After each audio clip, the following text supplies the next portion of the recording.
De acuerdo con la estructura del código, este tema de saneamiento se extiende desde el 1484 hasta el 1528, vale decir como 50 fichas, 50 láminas. O sea, que tenemos trabajo para largo. Y es un asunto que ocupa buena parte, un porcentaje seguramente importante, de todas las acciones en el Poder Judicial y muchísimos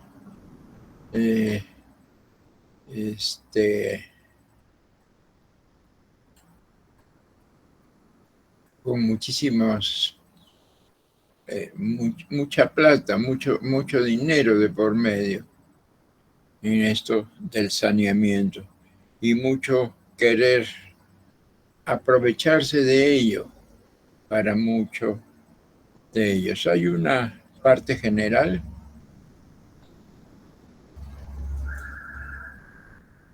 y luego vienen las partes específicas desde el 1491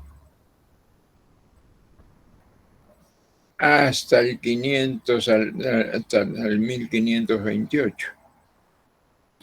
O sea, 37 láminas. Vamos nosotros en ese momento a entrar a las generalidades. Saneamiento. Estar sanos, estar buenos, ¿no? Pero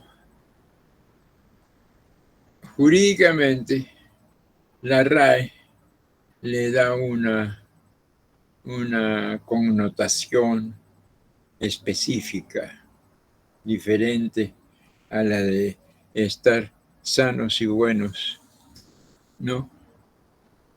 Es el de indemnizar al comprador por evicción o por vicio oculto de la cosa vendida. Es el concepto jurídico.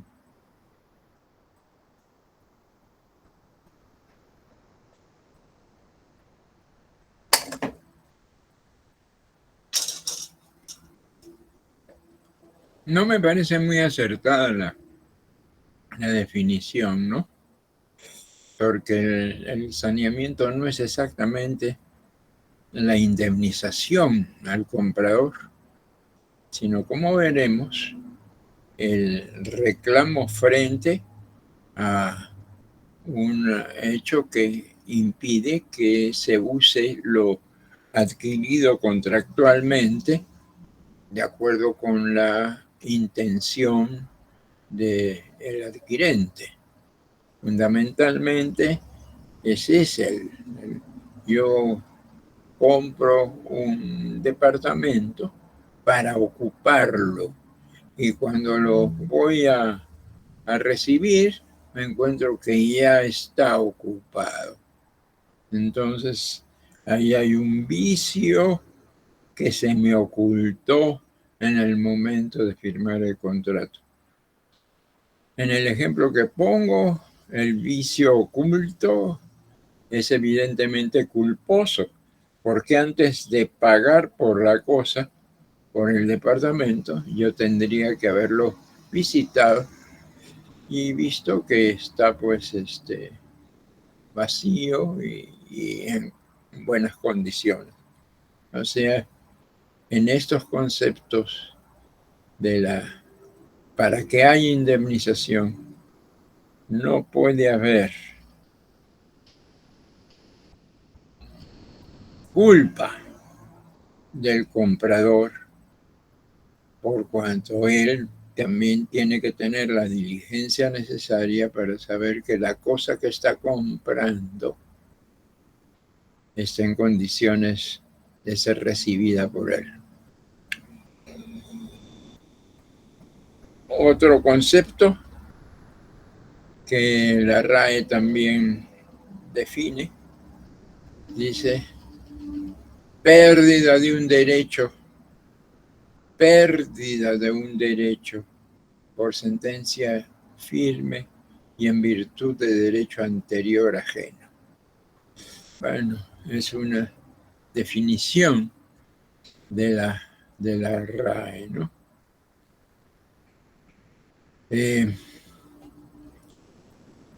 Luego está la definición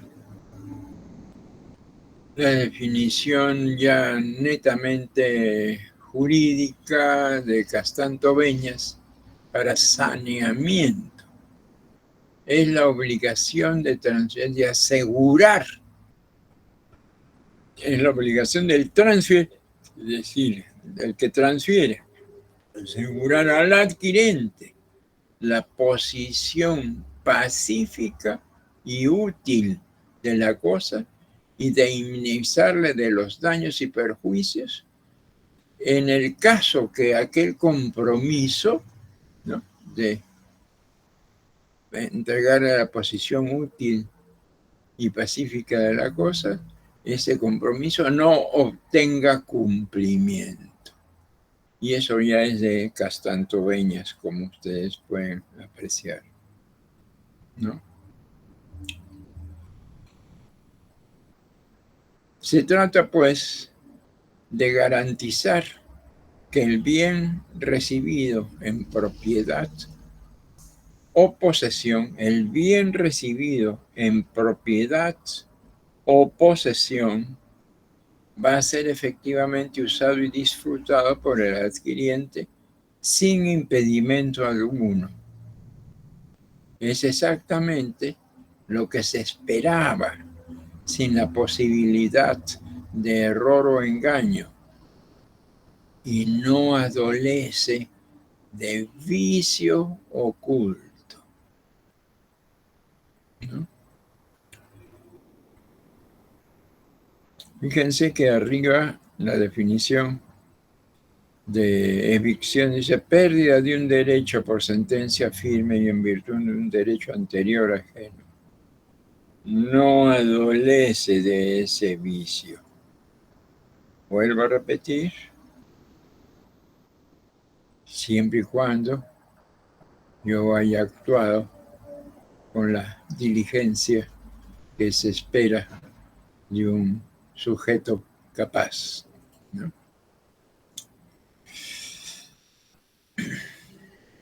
Todo esto se basa, pues, en la bilateralidad y la solidaridad.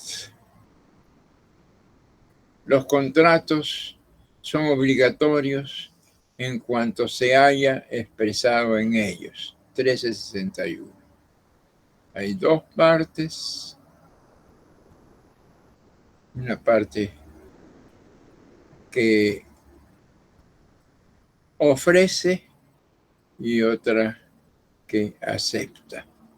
La obligación se configura, pues, bilateralmente y ambas partes se vinculan mediante esta relación contractual.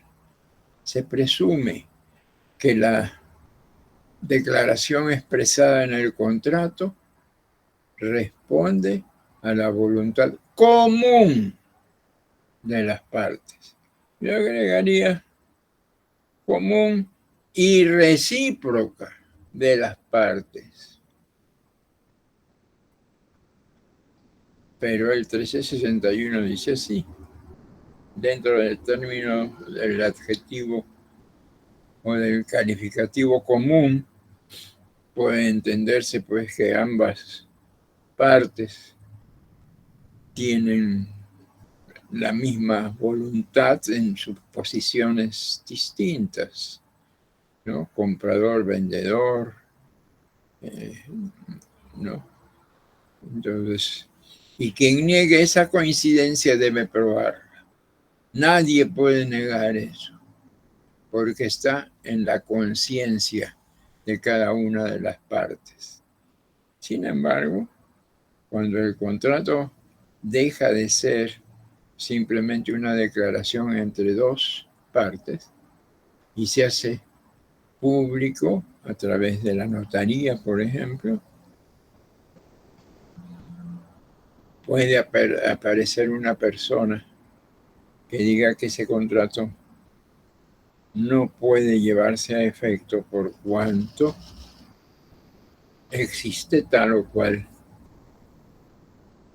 coincidencia, falta de coincidencia de la voluntad de las partes. La reciprocidad no se da. Buena fe y común intención de las partes. Deben negociarse los contratos, celebrarse y ejecutarse según las reglas de la buena fe y común intención de las partes. Buena fe y común intención. Siempre. Porque la buena fe se presume. Bona fides en latín. Principio general del derecho. Consistente en el pensar y actuar con honradez y convicción sobre la veracidad y exactitud de las intenciones y aseveraciones que se externalizan en el documento, así como la manifestación de hechos, derechos y la rectitud de conducta frente a todos los demás. No, ya no solamente es frente a la otra parte, sino a todos los demás. La doctrina denomina esta presunción de buena fe probidad, y nuestro código lo tiene como un principio general del derecho, principio de probidad.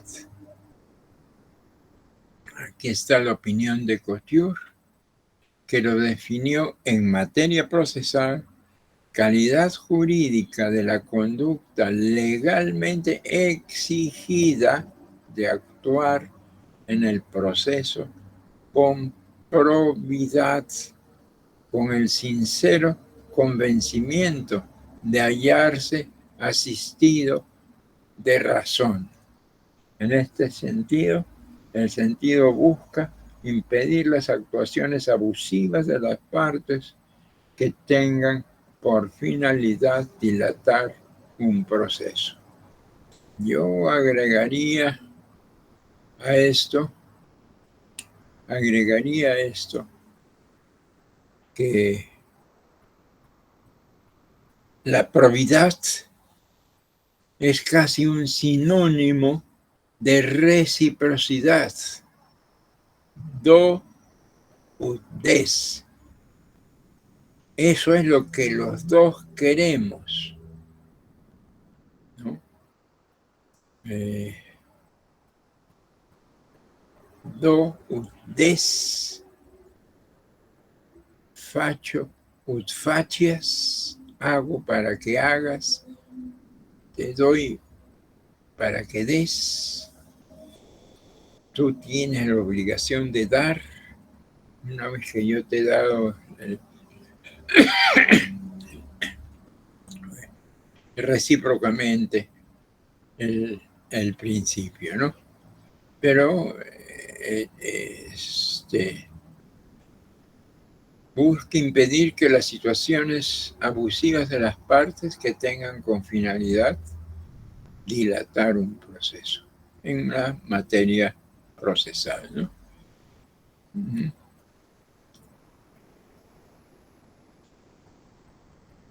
Ámbito de aplicación en el 1484, hay lugar al saneamiento en los contratos relativos a la transferencia de la propiedad, la posesión o el uso de un bien.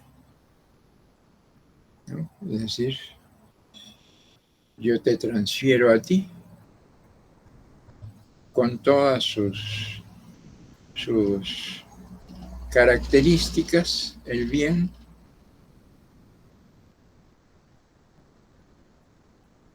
y tú lo recibes y lo encuentras efectivamente, recíprocamente, válido, la entrega, la transferencia, y por lo tanto, obras en consecuencia, pagas. Fíjense ustedes, en cuanto a la posesión y el uso, hay alguna discusión que no me corresponde mucho hacerla en este momento por cuanto esto formaría parte de la discusión en derechos reales. Posesión, la posesión es el primer derecho real que señala nuestro Código Civil, ¿no? Nuestro Código Civil abre el libro de bienes, ¿no? De derechos reales con la posesión. Sin embargo, yo me permito discrepar respecto a esta aseveración, por cuanto la posesión es un hecho. Yo tengo un bien, lo tengo yo, lo uso yo. La posesión se materializa mediante el hecho. En cambio, la propiedad es un derecho real definitivamente. Puedo no estar poseyendo, pero tener propiedad. Aquí la posesión es el hecho de estar poseyendo, de tener el derecho, ¿no? Real o personal disponible para transferirlo.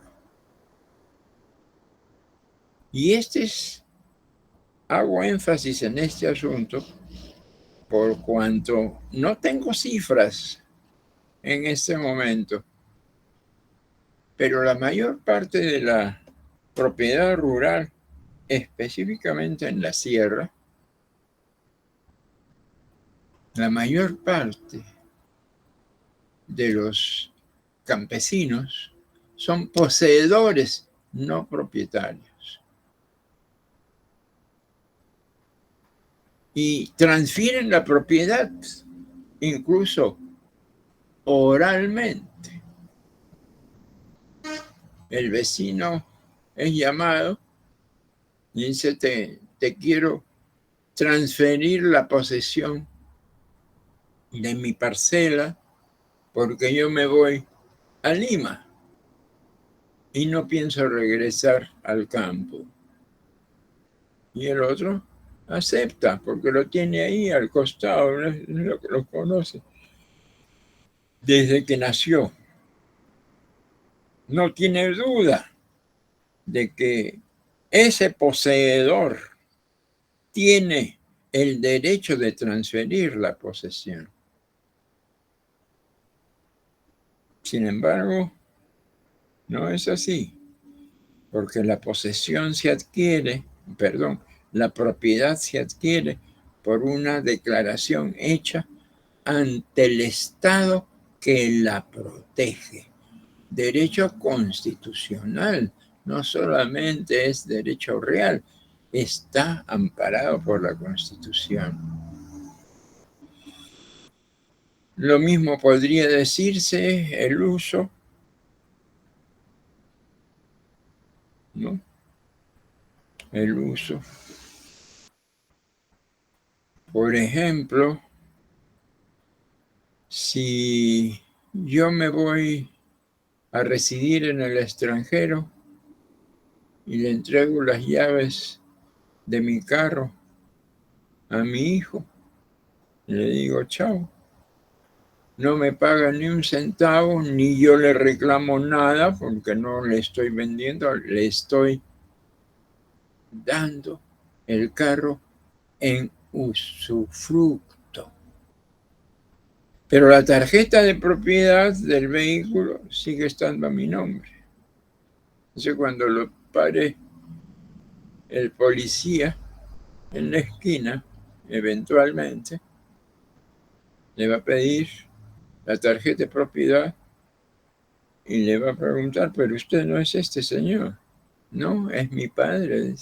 Como usted ve, yo soy fulano de tal y mi padre tiene el mismo apellido, primer apellido que yo. Y evidentemente el policía lo admite, pues, lo admite, normalmente. Por cuanto todos estamos obligados a respetar el derecho de posesión y uso de un bien. Esto debiera ser regulado, repito, dentro de derechos reales, porque la propiedad contractual se da con la inscripción de los bienes en los registros públicos, específicamente de los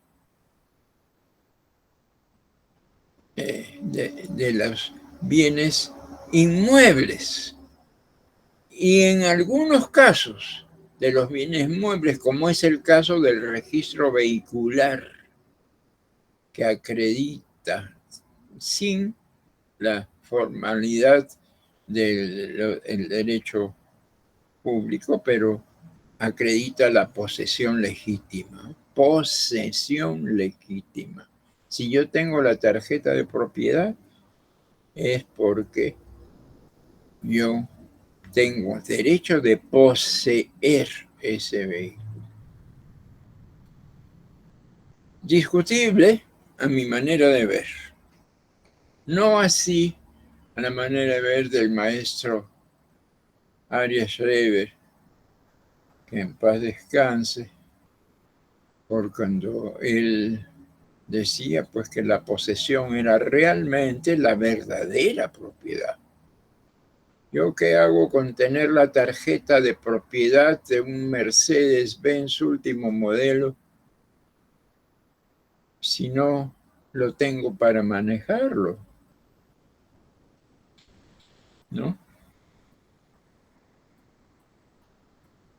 Al contrario senso, si yo manejo un Mercedes-Benz, se supone que la tarjeta de propiedad que está en la guantera dice que yo soy quien tiene derecho a usarlo y poseerlo.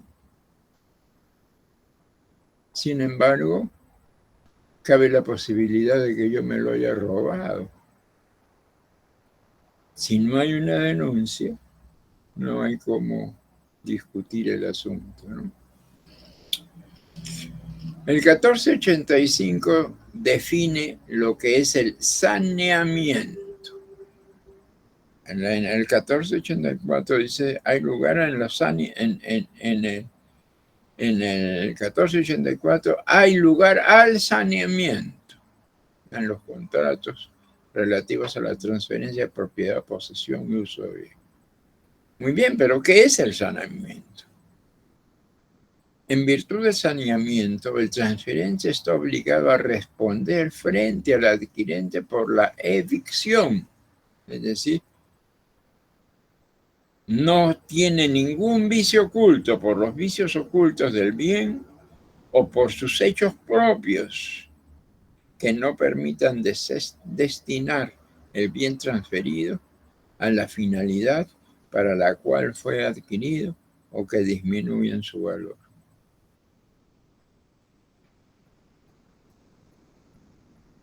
Dos situaciones.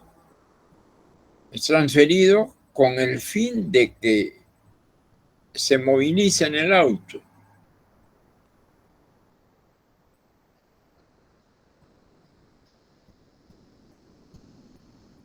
Pero también cabe la posibilidad de que yo lo arranco, camino una cuadra y se plantó el carro. Me ha transferido la posesión,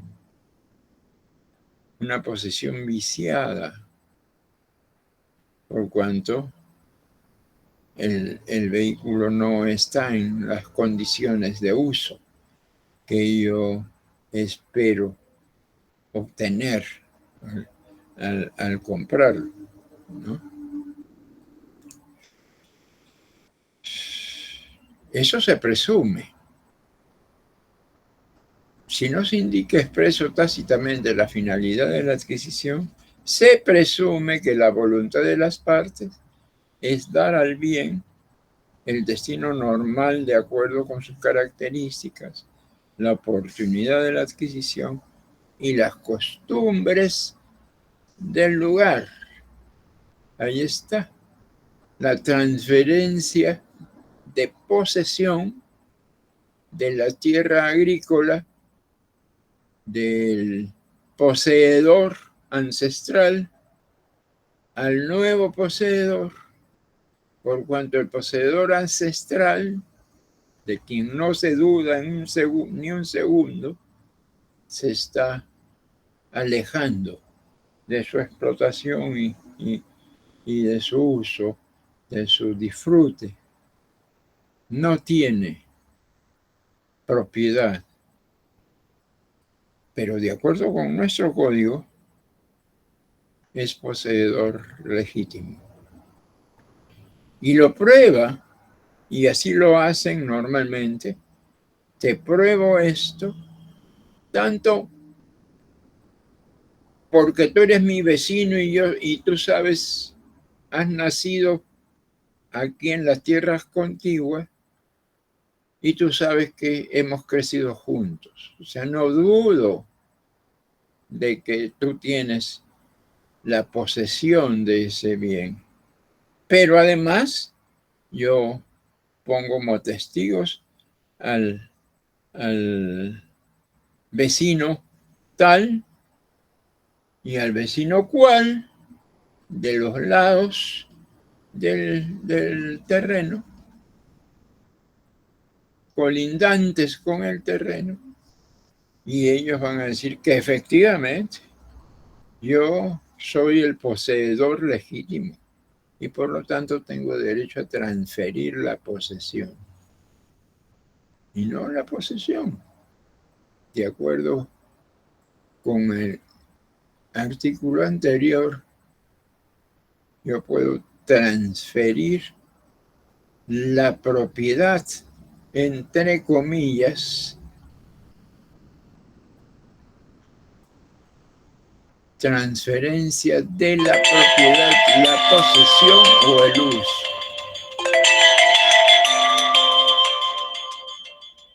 Un minuto, por favor. Sí, no puedo atenderte, Iván, en este momento porque estoy en clase virtual.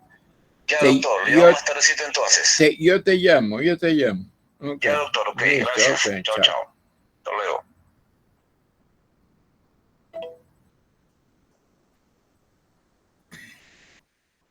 ¿No? El saneamiento, los controles, la transferencia de propiedad, supone inscripción, posesión, in manu. La posesión es el bien que tengo yo y que todo el mundo sabe que yo soy poseedor legítimo y yo uso el bien, ¿no?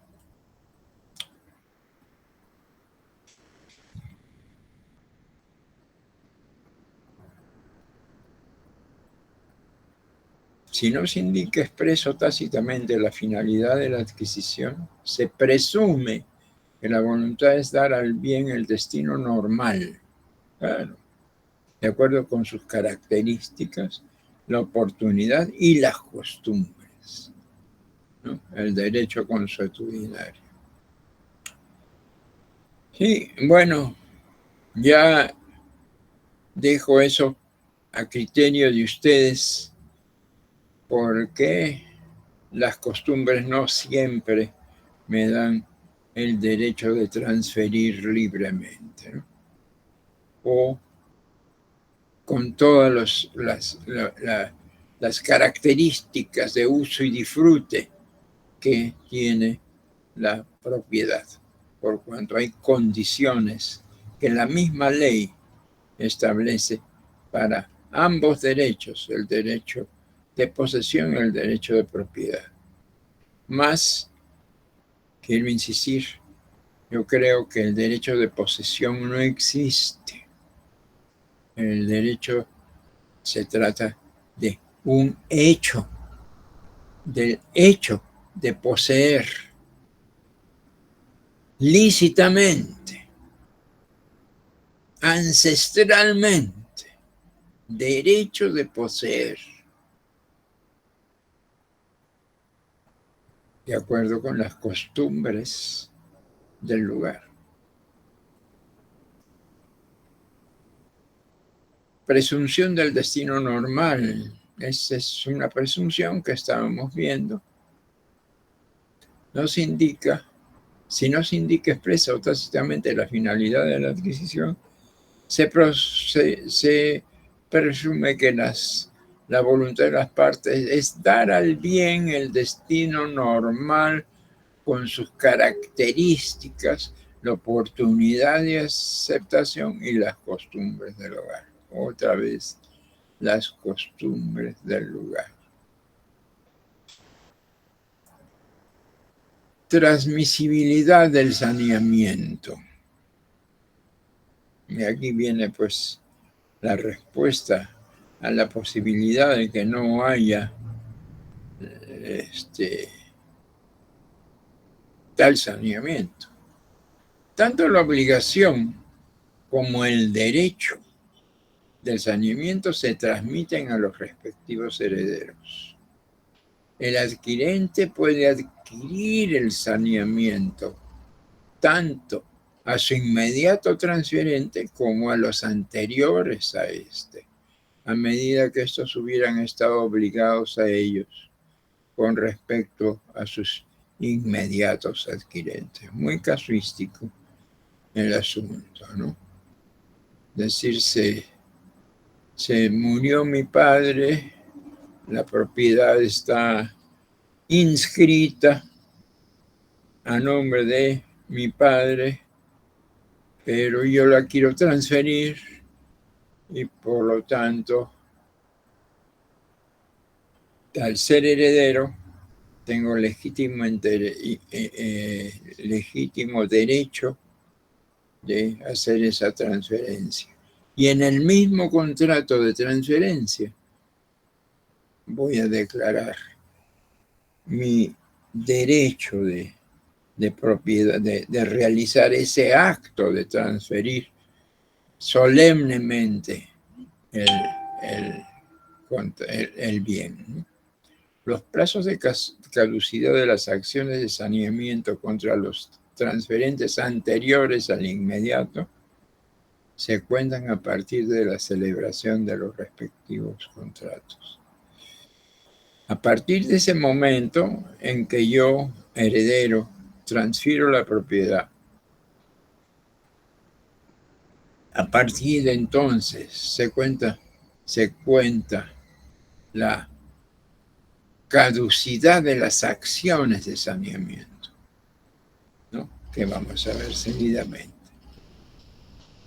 Modificación convencional del saneamiento. Los contratantes pueden ampliar, restringir o suprimir la obligación del saneamiento, salvo el caso contemplado en el 1528, que está en rojo ahí. Nulidad del pacto de liberación o limitación del saneamiento. Es nulo el pacto mediante el cual se pretende liberar o limitar la obligación de saneamiento del transferente por un hecho voluntario suyo. Yo estoy transfiriendo la propiedad heredada. Sin embargo, puede ser válida a juicio del juez la exoneración o limitación del saneamiento por hechos concretos cuya jurisdicción debe expresarse en el contrato, cuya justificación debe expresarse en el contrato. En el contrato digo yo que efectivamente he heredado el bien, que no está inscrito a mi nombre, pero yo voy a arreglar ese asunto, ¿no? Y pueden haber muchos casos de estos, y de hecho los hay, ¿no? Cuando uno transfiere un bien inmueble, tiene que pagar un impuesto que se llama alcabala, y que de acuerdo con la valorización del bien, puede tener cifras significativas. Y consecuentemente yo, para evitar la alcabala, no hago la transferencia y me pongo de acuerdo con el adquirente para que eventualmente en el futuro, en cualquier momento, se haga ese saneamiento.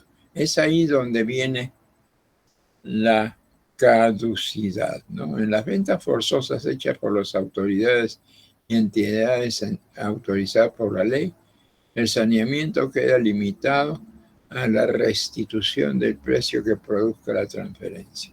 Si, bueno, no se declaró, pues si había, yo ya no lo quiero por cuanto no se puede transferir a mi nombre. Entonces, que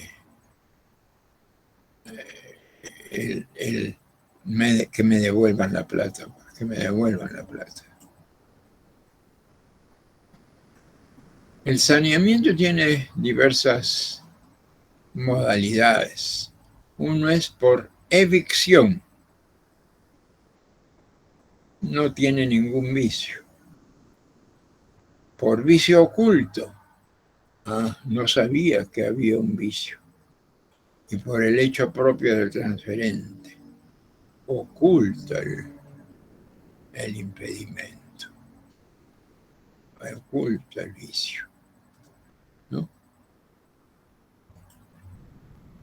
El saneamiento por evicción, 1491 a 1502. Evincere, en latín, se decía cuando yo te venzo, cuando los caballeros, ¿no? se lidiaban en sus caballos y con sus armaduras y lanzas, ¿no? Eso yo voy a evincerit, yo te voy a vencer en este juicio de lanzas. De ahí viene el término. Jurídicamente se caracteriza por la privación total o parcial de una cosa, sufrida por el adquirente en virtud de una sentencia judicial o resolución administrativa que puede ser derivada de una acción reivindicatoria dictada sobre la base de derechos alegados por terceros, cuyas causas son anteriores al título de adquisición del primero.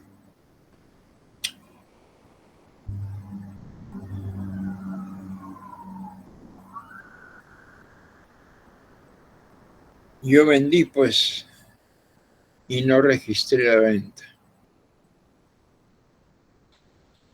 Y mi comprador, a su vez, vende. Entonces, cuando está vendiendo a terceros, le dice, no, señor, pero este inmueble no está inscrito a su nombre. Yo no puedo comprarlo. Entonces, pero ya mi padre se murió. Yo soy el heredero. Aquí está la declaratoria de herederos. Bueno, sanee usted el asunto. Elimine el vicio y concluimos el contrato, ¿no?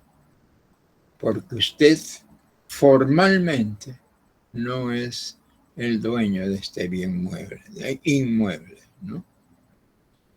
Incluso puede ser una excepción en la compraventa de un vehículo, ¿no?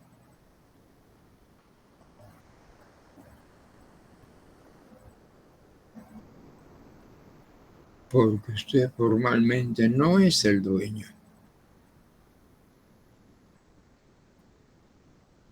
En el 1491 se debe saneamiento por evicción cuando el adquiriente es privado total o parcialmente del derecho a la propiedad, uso o posesión de un bien en virtud de una resolución judicial o administrativa firme y por razón de un hecho del tercero anterior a la transferencia.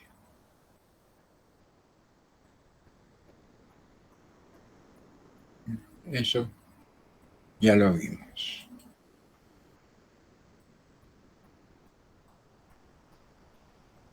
Evicción por allanamiento o abandono. Se produce por la evicción cuando el adquirente, con el asentimiento del transferente, se allana la demanda o hace abandono del bien sin esperar la resolución de que trata el artículo anterior.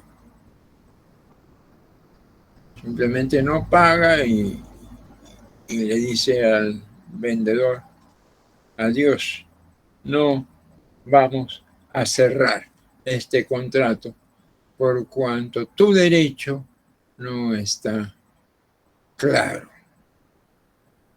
¿no? Allanamiento o abandono. Simplemente no, en el caso del abandono, no toma el bien que ha adquirido. Simplemente abandona, no cumple con el contrato, lo deja.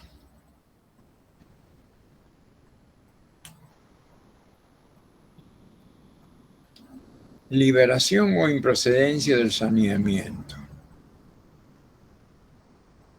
El 1493 se refiere al transferente.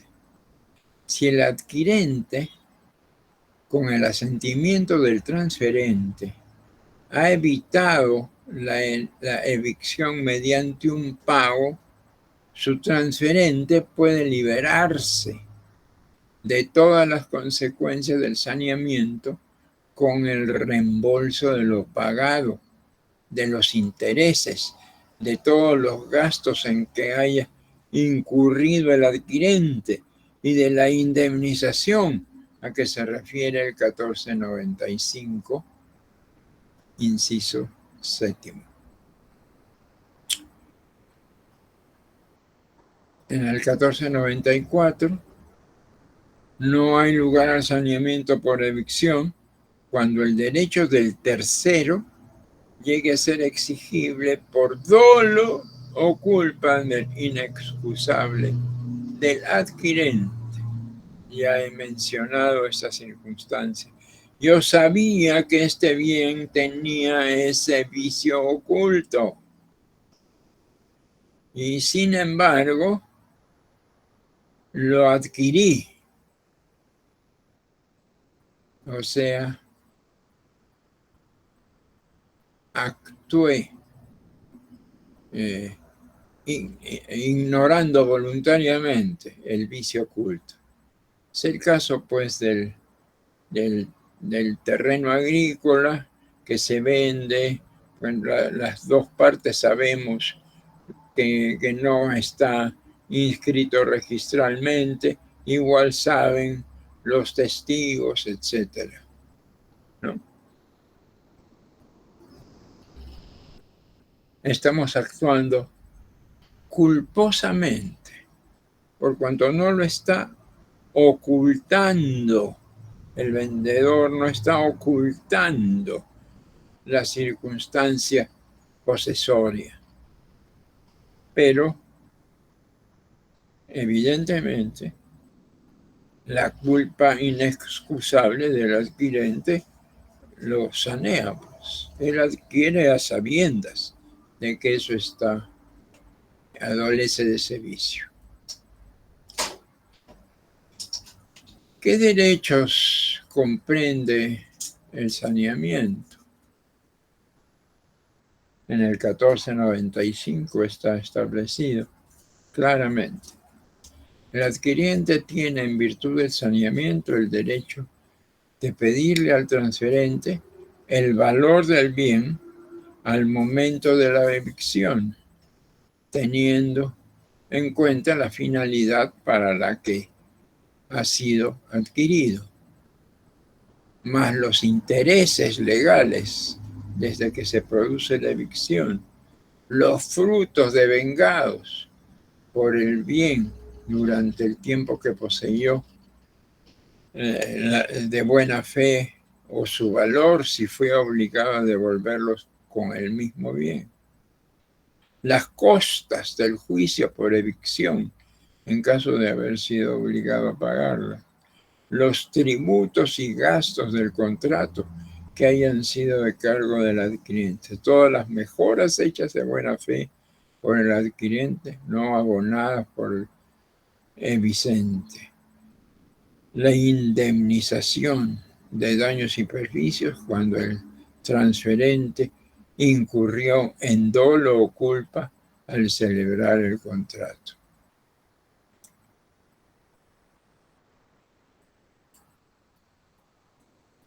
Las mejoras hechas por el transferente deben ser abonadas al adquirente.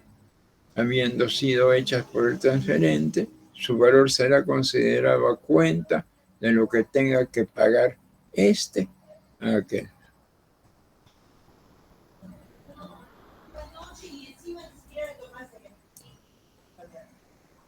Igualmente, cuando se pacta que el transferente no queda sujeto a la obligación de saneamiento por evicción, si se produce esta, debe devolver la contraprestación que recibió, a no ser que el adquirente renuncie expresamente a dicha devolución. No es válida esta renuncia si el transferente actuó con dolo o culpa inexcusable. ¿Tomó unas más pastillas del desayuno?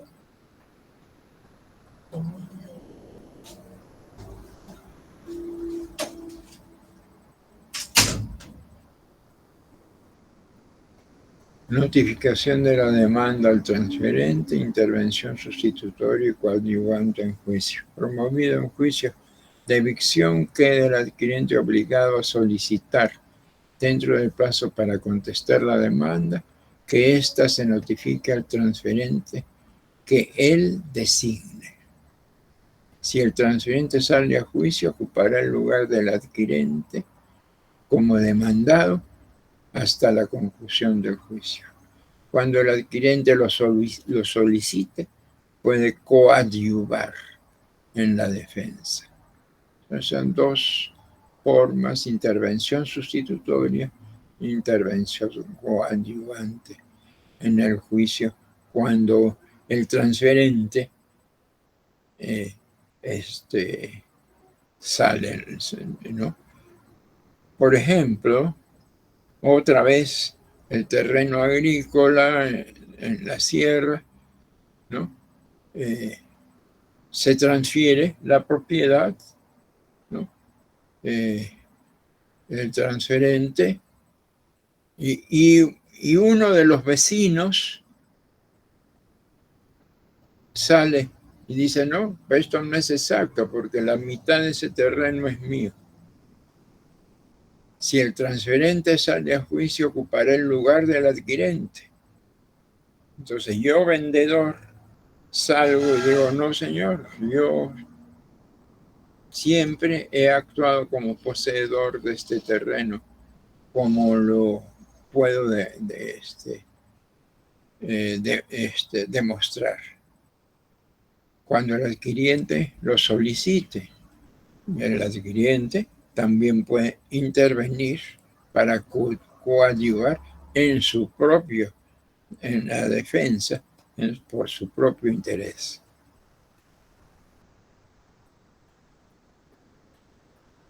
La pérdida del derecho al saneamiento, el adquirente pierde el derecho al saneamiento si no pidió y cuidó que se citara al transferente con la demanda al juicio por evicción. Si se sometió la causa a arbitraje sin asentimiento del transferente y perdió. Si transigió el juicio sin anuencia del transferente. Si al celebrar un contrato conocía que el bien era litigioso, ajeno, por ajeno, tendría que decir. 5.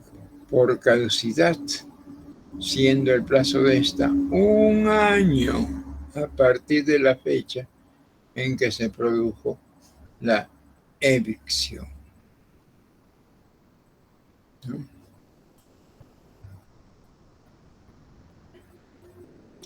En el caso de evicción parcial, el adquiriente tiene el derecho a recibir el valor de la parte del bien cuyo derecho se pierde. Sin embargo, puede optar por la resolución del contrato si esa parte es de tal importancia con respecto al todo que lo haga inútil para la finalidad de adquisición. Obviamente, el adquirente puede adquirir la facultad opcional del artículo anterior cuando se le transfieren 2 o más bienes interdependientes o en conjunto, si por razón de evicción pierde el derecho sobre alguno de ellos.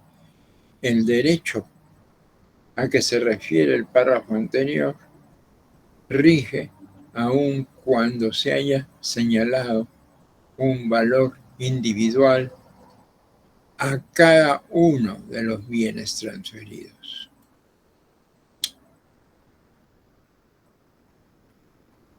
¿Alguna duda sobre evicción parcial? ¿Alguna duda sobre evicción en general? Ninguna. Podemos seguir adelante entonces. El saneamiento por vicio oculto. Es decir, nadie sabe que hay una hipoteca no inscrita, pactada. Por ejemplo, en el terreno ese que estamos transfiriendo. Hay que sanearlo. 1503 a 1523. El transferente está obligado al saneamiento por los vicios ocultos existentes al momento de la transferencia. Se fue pues a Lima, cobró el precio y se fue a Lima, pero no dijo nada que había hipotecado el terreno a un amigo suyo que estaba en el extranjero y que esperaba que nunca viniera. Cuando el amigo llega y va a ejecutar la hipoteca, va a reclamar el pago del préstamo garantizado por la hipoteca. El nuevo poseedor le dice: no, yo no sabía nada de esto. ¿Cómo te voy a pagar pruébame. Aquí está esta servilletita de papel en donde ambos firmamos, yo otorgándole el préstamo y él otorgándome la garantía hipotecaria del bien. Un poco jalada de las mechas la hipótesis, por cuanto la hipoteca tiene que ser también inscrita en una partida del bien debidamente, del bien inmueble debidamente inscrito. Pero como ahí nadie inscribe nada, no había dónde inscribir. Y entonces, ¿cómo reclama el adquirente? No se consideran vicios ocultos los que el adquiriente pueda conocer actuando con la diligencia exigible de acuerdo con las circunstancias. Debiste haber reclamado sanear el inmueble. No lo hiciste. Bueno, mala suerte. Sanamiento por falta de cualidades prometidas. Bueno, el auto que compré, a la vuelta de la esquina, cuando lo arranqué, se plantó. El bien carece de las cualidades prometidas por el transferente que le daban valor o lo hacía apto para la finalidad de su actuación. Saneamiento en la transferencia conjunta. Cuando se transfieren dos o más bienes conjuntamente, el vicio de cada uno dará derecho a la acción correspondiente y no se extenderá a los otros, a no ser que el adquirente no hubiese adquirido el otro u otros sin el que adolece el vicio, ¿no? Adolece del vicio respectivo. Un momentito que se me ha metido aquí un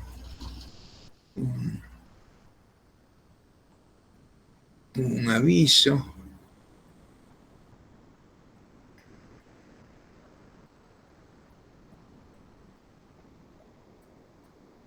Ya.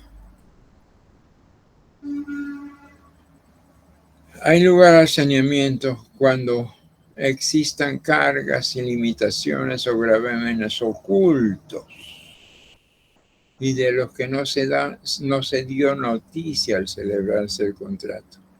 Si estos son de tanta importancia que disminuyen el valor del bien, lo hacen inútil para la finalidad de su adquisición o reducen sus cualidades para ese efecto.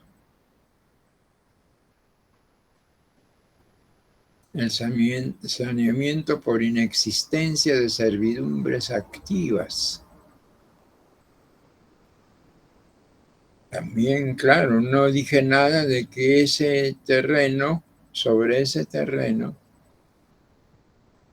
hay una pista que va a cruzarlo en dos mitades, ¿no? Y por eso finalmente yo estoy tratando de deshacerme de él. Hay lugar al saneamiento cuando no existen las servidumbres activas declaradas en la transferencia al celebrarse el contrato, que harían apto el bien para la finalidad de su adquisición.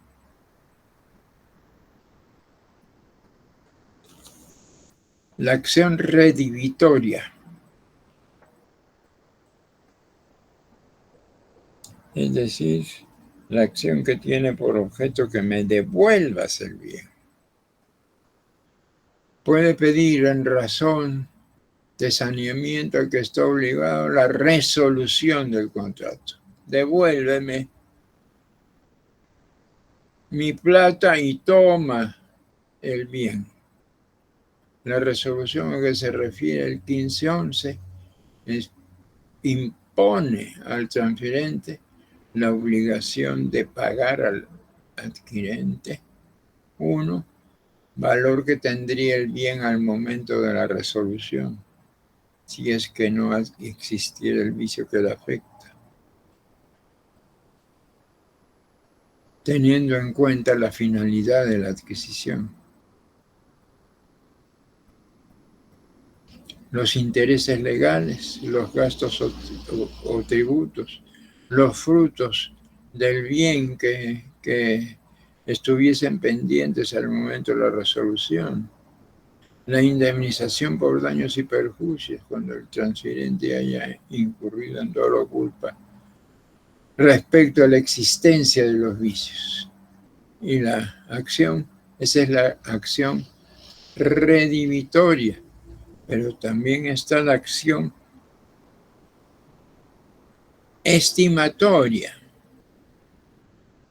El adquirente puede optar por pedir que se le pague lo que el bien vale de menos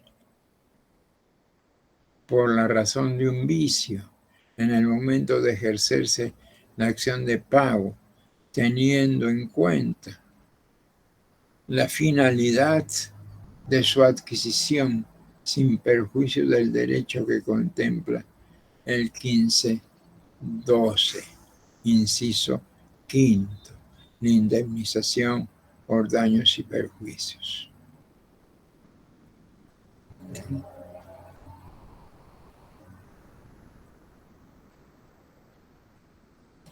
Aquí hay que arreglar este título de esta lámina, por cuanto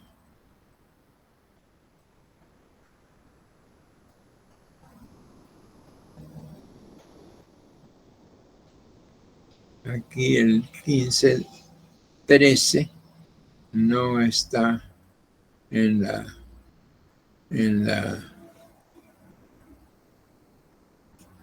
1513.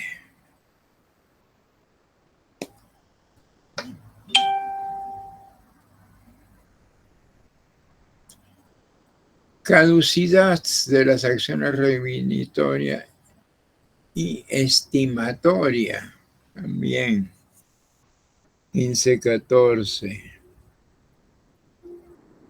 También tiene que ser arreglada, no sé por qué está eso así. Voy a chequear. Las acciones a que se refieren el 1511 y el 1513 caducan a los 3 meses si se trata de bienes muebles y a los 6 de inmuebles. Los plazos se computan desde el momento de la recepción del bien.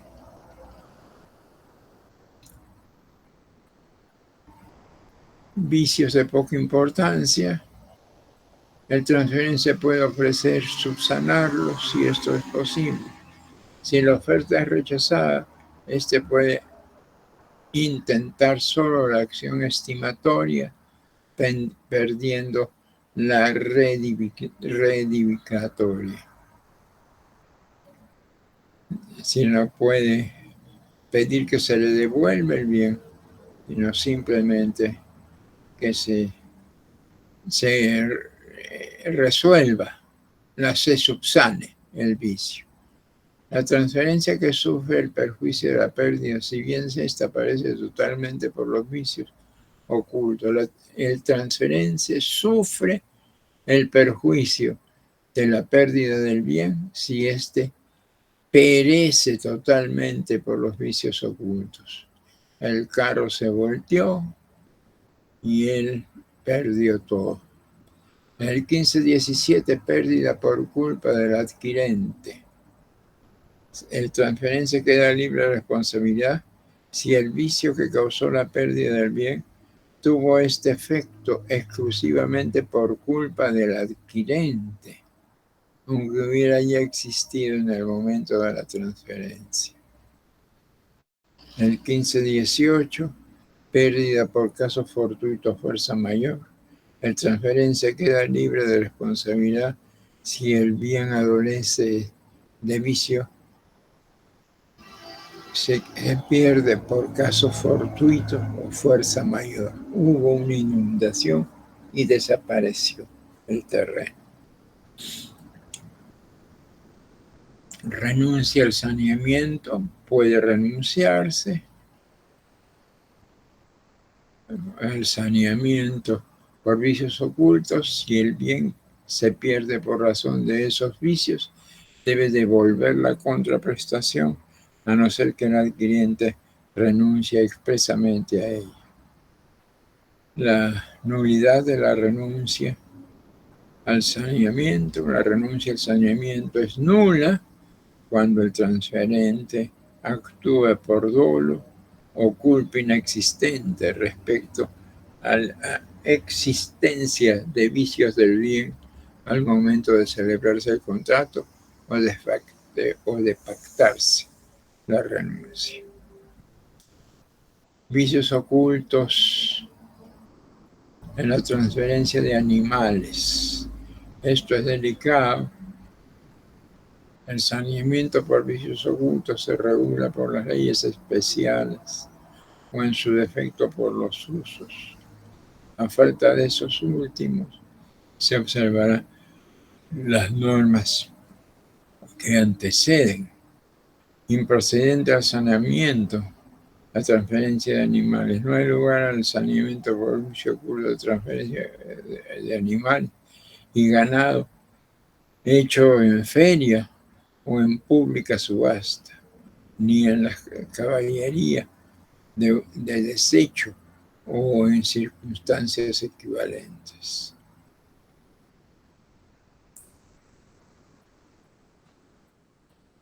Pacto de garantía de buen funcionamiento.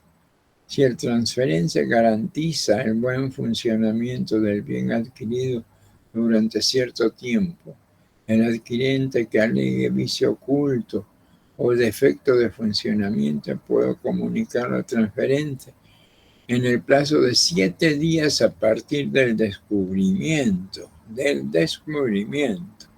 y puede establecer la acción correspondiente dentro del plazo de 2 meses a contar desde la fecha de la comunicación.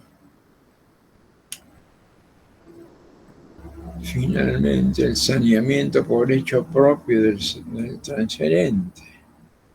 Por hecho propio del transferente. Es decir, aquí se actuó dolosa o culposamente el transferente. Está obligado al saneamiento por hecho propio que disminuye el valor del bien.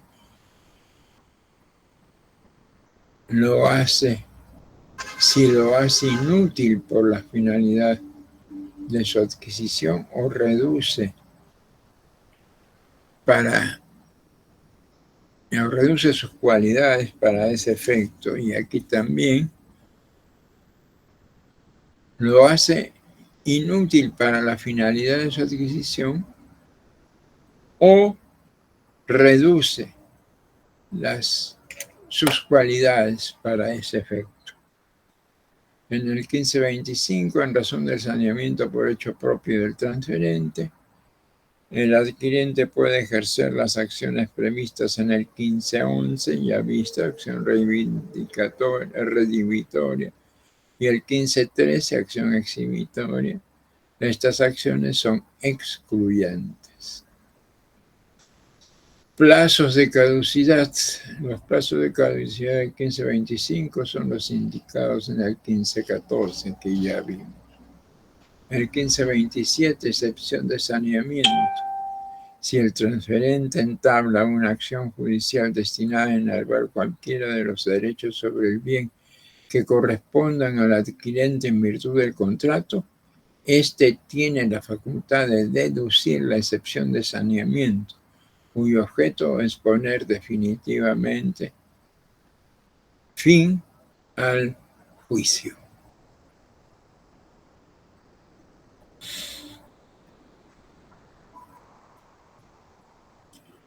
nulidad del pacto de liberación y limitación del saneamiento, nulo el pacto,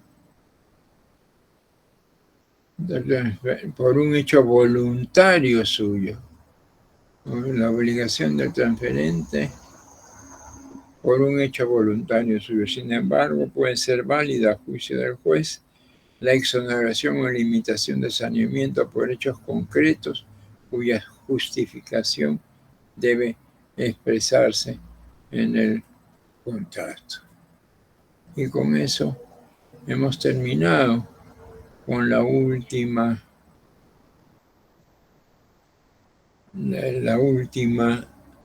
imagen de nuestro libro séptimo. Se acabó, ¿no? Perdón. Del libro séptimo. A partir de este momento, en la próxima clase, vamos a hacer dos cosas.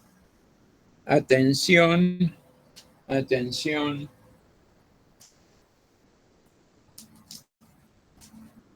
Roxana, atención, Rosana Malco, atención.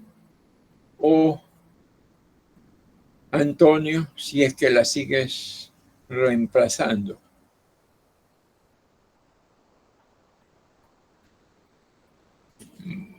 A partir de la próxima clase, nosotros vamos a revisar literalmente el libro séptimo.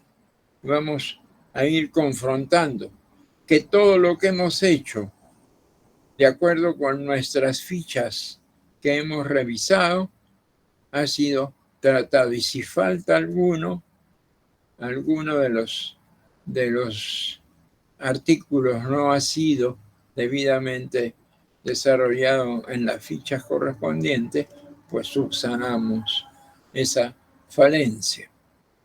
Además, se trata pues de materializar los hechos y derechos que establece el libro séptimo. Para ello, entonces voy a presentar diversas modalidades contractuales. Unos que requieren escritura pública, solemnes, otros que la solemnidad es eventual y aquellos que no requieren de ninguna solemnidad especial, ¿no? Igualmente, en las nulidades y demás, vamos a revisar todo lo que hemos hecho y dejar absolutamente seguros de que todo el articulado, desde el 1531 hasta el 1528, sean revisados debidamente. Igualmente, ustedes pueden solicitar a la cátedra que explique determinadas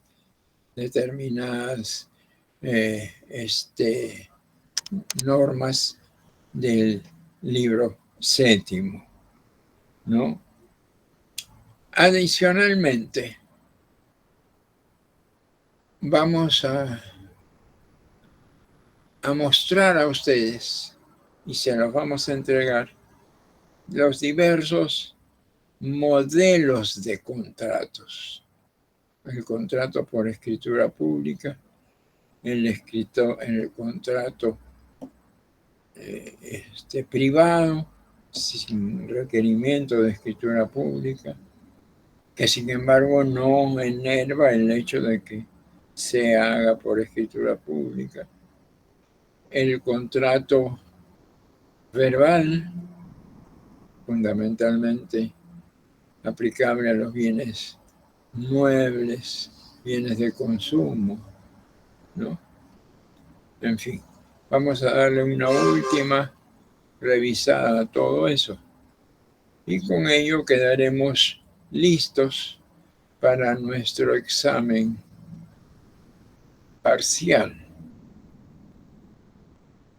nuestro examen parcial, que va a ser en el mes de julio, que ya está a pocos días de llegar. ¿Alguna pregunta Doctor, al buenas tardes. respecto?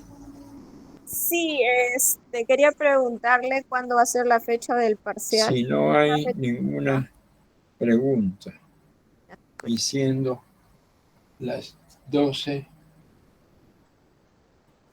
Doctor, buenas tardes, ¿se me escucha? vamos a dejar aquí nuestra clase de hoy, salvo que ustedes tengan algo que reclamar y a la cátedra. Buenas tardes, doctor. La cátedra sí tiene algo que reclamar a ustedes a través de nuestra delegada Roxana.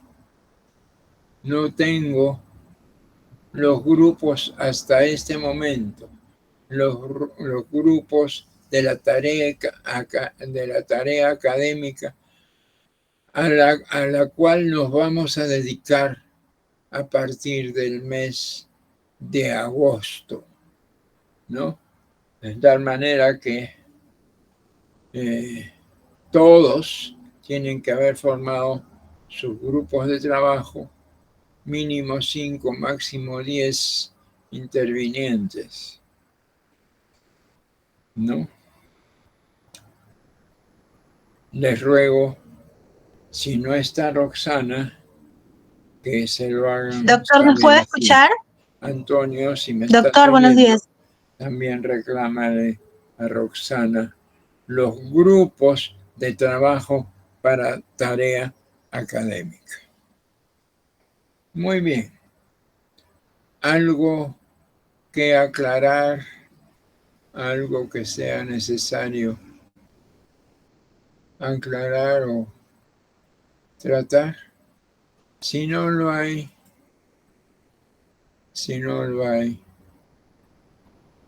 voy a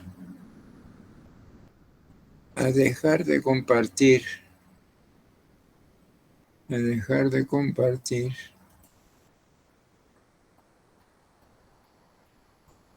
a dejar de compartir y a despedirme de ustedes